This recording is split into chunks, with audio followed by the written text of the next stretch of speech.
Can you afford to hire the wrong person in today's talent war? Have you been through this experience? You have a candidate that on the resume seems perfect. You interview them, they do everything correctly. You put them through your onboarding process in a 90-day trial, and they blow it out of the water. 9 months, even 12 months later, the person who's in that office, in that seat, is not the same person that you interviewed. Well, why is that? Why is it that the person that at the very beginning seems like the perfect fit in all aspects? You've done your research, you have called the right people, they have passed all the right tests. What happened once they got into the job and the role and started doing the work that it appeared, by all intensive purposes, the right fit? And in today's market, with the talent wars that are going, can you really afford to do the wrong things? In today's episode, I'm going to show you what are your decisions that you're making that could be affecting your ability to determine, is this the right candidate for all aspects?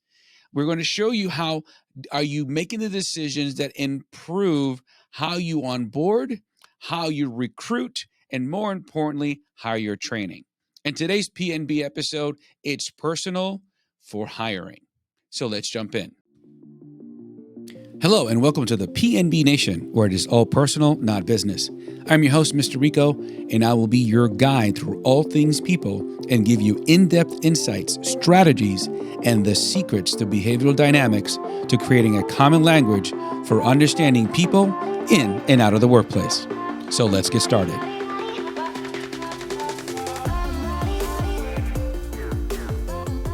I can't tell you how often I walk into a lot of my clients and people who hire me, and we look at the roles, the responsibilities, the individual onboarding processes, and how certain decisions that are being made can affect how you're hiring, can affect who you hire. Unless you're using assessments and analytics, sometimes is that personal bias that it's really affecting who and what you hire. And it's important to note that when you look at successful hires versus those who don't, a lot of things have changed in the marketplace. And in future episodes, we're going to dig into why people left, why are they coming back, and why are they deciding to stay with certain companies? Because you need to bring that as part of your hiring process. So it's very critical that we work on this. But why is it that those individuals change? Is it the culture? Is it the leadership? Is it what we used as the criteria to bring them on board? All of these things are critical to make a decision. I see this too often through too many organizations, and believe it or not, this is where you lose the most amount of money as well as lower the performance of every team. Here's where we have to look at a total 360 of where that person is going to be before we even submit a job application. Team performance, great leadership performance, starts with the team that you're surrounded by, within the environment that they're in, and the standards by which they're being held accountable. If you think about a plant, there's roots, there's stems, there's branches, there's leaves, right? If that represents your team, well, what are the leaves? The leaves are the results. What are the stems and the trunk? That is how the teams come together. The root underneath is what creates stability and the culture. We've all seen that. We've all heard some variation of that. But there's one part that we tend to forget, that we don't even think about, that is the true effect of your team being that oak tree, if you will. Where do we plant that seed? Where do we plant that plant in? Soil. The soil provides all the nutrients, stability, fertilization, everything that allows that plant, that tree, to grow. The soil are all the standards, all of the elements that feeds the team, being the roots. we don't think about the entire environment. You plant the wrong plant in the wrong soil or don't feed it correctly. What happens? The plant dies. And it starts with, who are you introducing into your environment, into your team? Are you setting them up for success? Are they in alignment to the job? And can they perform at the standard you've created? And too often we think about these things after the fact. So I want to give you some insights and some how-tos that have been extremely successful through major organizations that we've been involved in. Number one, we have to, yes, there's a resume of skill and experience. Yes, there's an interview to make sure that what we're reading and what we're seeing are important. Those are important. However, within the interview and when designing the job description, there's a few other areas I want you to take into consideration as part of the decision making of your candidates. Number one, the environment. As we talked in a previous episode, pace is how people connect and feel comfortable. Well, is the environment you're about to introduce someone in a fast pace, a more reserved, laid back pace, somewhere in between? Because pace is the environment that people either feed into, or yet, and again, we're not talking about skill. If they don't naturally are the same in alignment to that pace, fast, reserve, or in between, then they're going to struggle because it's outside of their norm. So pace is number one. Number two, what is the work environment as far as individuals that they're going to be working around, dependent on, or be supported by?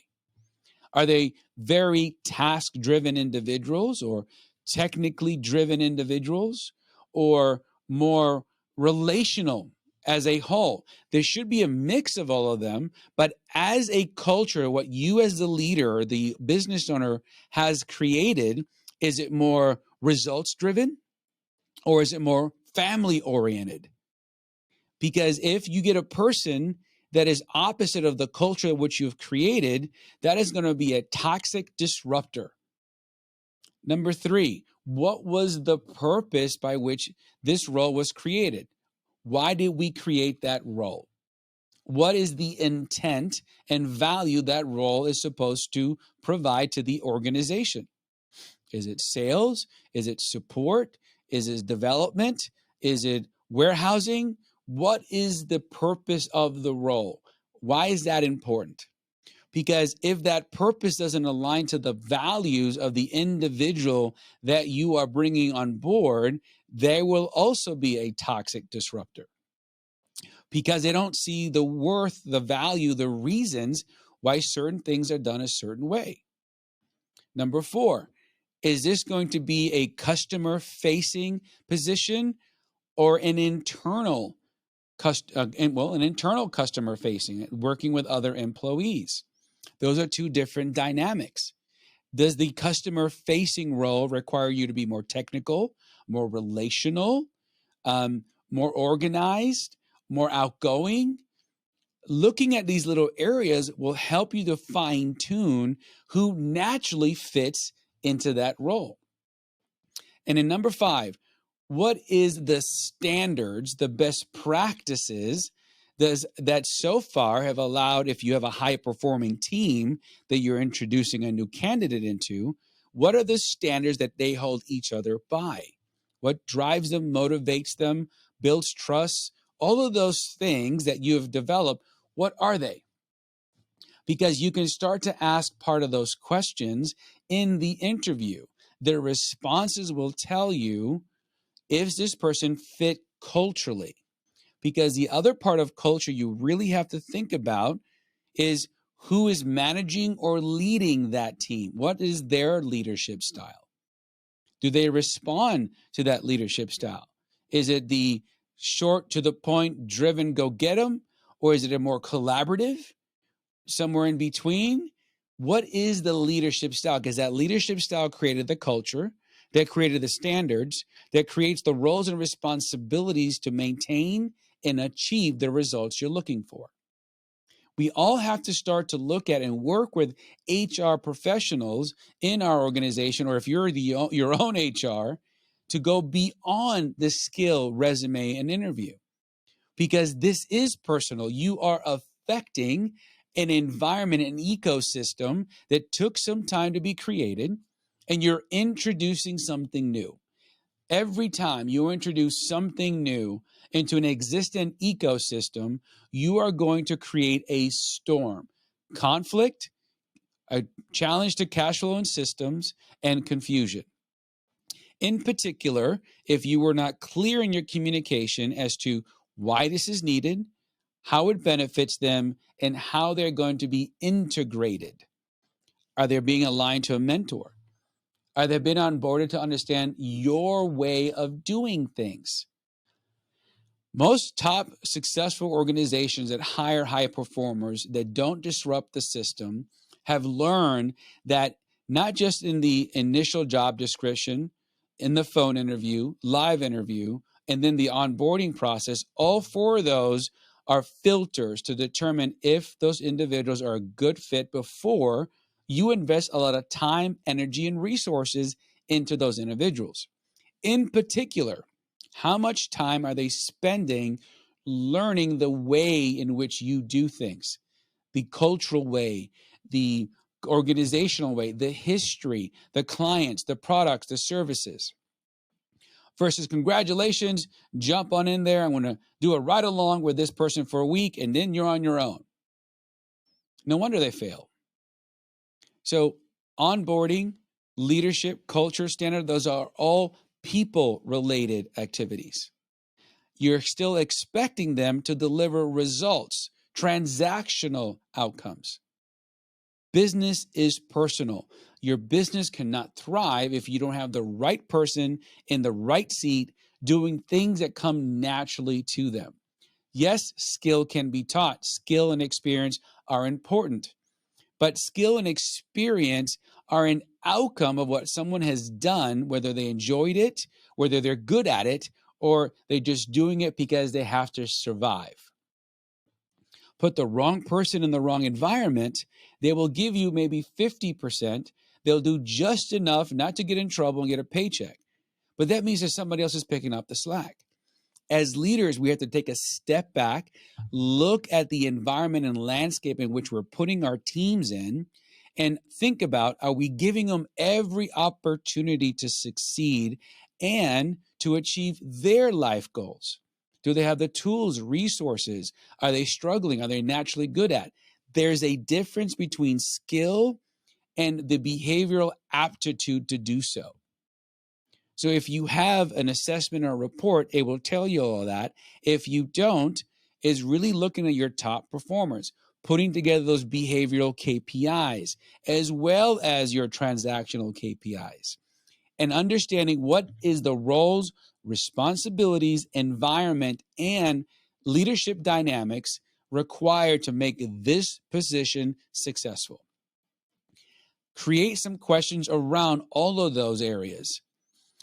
I would also highly recommend talking to top performers, talking about other managers and support mechanisms for that position as to getting some insight as to what is the best person, best role, best behaviors, best actions, attitude even, that we need to make sure that they're a good fit, but also can thrive naturally in this position. This will help you to become a high-performing organization. It'll lower your stress and the fires that you have to put out and allow the team to work like a well-oiled machine. If you've ever seen an Olympic team, a high-performing championship team, everybody knows what the clear end goal is, what their roles and responsibilities within the team are, and the coach understands how to manage, motivate, and fine-tune their direction without eliminating their pride, without eliminating their abilities, but also finding what is naturally suited for each individual to achieve the common goal.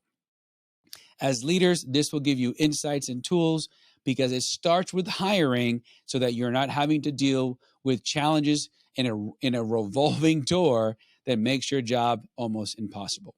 Hope this was helpful. Make sure that you apply those things. Subscribe, leave us a comment. It helps the channel to grow so we can reach other leaders, other HR professionals and employees to improve not only the workplace, but how we interact, communicate, and navigate the human nature of business. I look forward to seeing you in our next episode. I'm Mr. Rico. See you soon.